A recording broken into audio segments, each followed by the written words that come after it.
Jour 43, question 43. Quels sont les sacrements?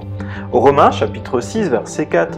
Par le baptême en sa mort, la mort de Jésus, nous avons donc été ensevelis avec lui, afin que comme Christ est ressuscité par la gloire du Père, de même nous aussi nous menions une vie nouvelle. Aussi, Luc chapitre 22, les versets 19 et 20.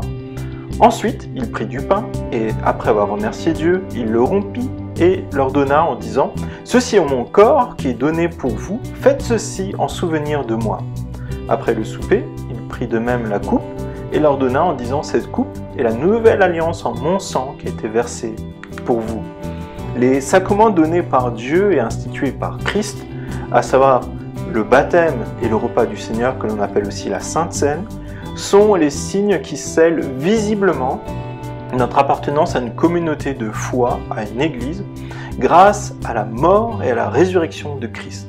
Lorsque nous les recevons, le Saint-Esprit proclame et confirme plus pleinement les promesses que nous fait l'Évangile. Jésus a laissé deux ordonnances à pratiquer, à savoir le baptême et le repas du Seigneur.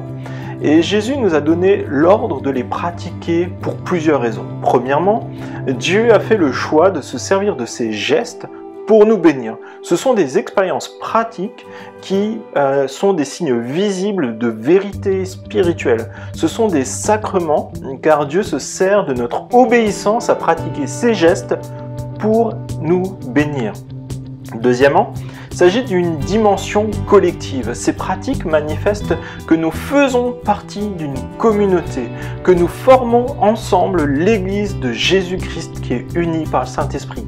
Troisièmement, les ordonnances manifestent notre appartenance. Nous sommes un seul peuple.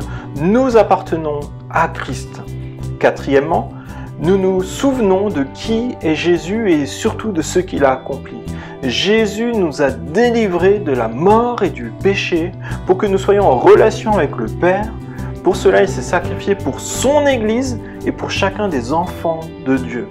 Cinquièmement, la pratique des ordonnances manifeste notre confiance et notre espérance. Nous nous rappelons que nous sommes nés de nouveau pour vivre l'éternité dans la présence de Dieu.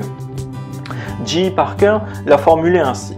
Alors que la prédication de la parole rend l'évangile audible, les sacrements le rendent visible. Et Dieu suscite la foi par ces deux moyens. Ne nous privons pas d'obéir à Dieu et d'expérimenter les moyens de grâce, ces cadeaux que Dieu met à notre disposition pour alimenter et vivre notre foi collectivement. Et je vous invite à la prière. Toi qui nous as offert l'Évangile, tu nous as donné des signes de ta grâce, de tes cadeaux, pour que nous puissions voir, sentir et goûter. Aide-nous à observer tes commandements, comme toi tu le désires. Aide-nous à nous détourner de nous-mêmes et à regarder à toi. Fixer nos yeux sur toi et ton œuvre rédemptrice.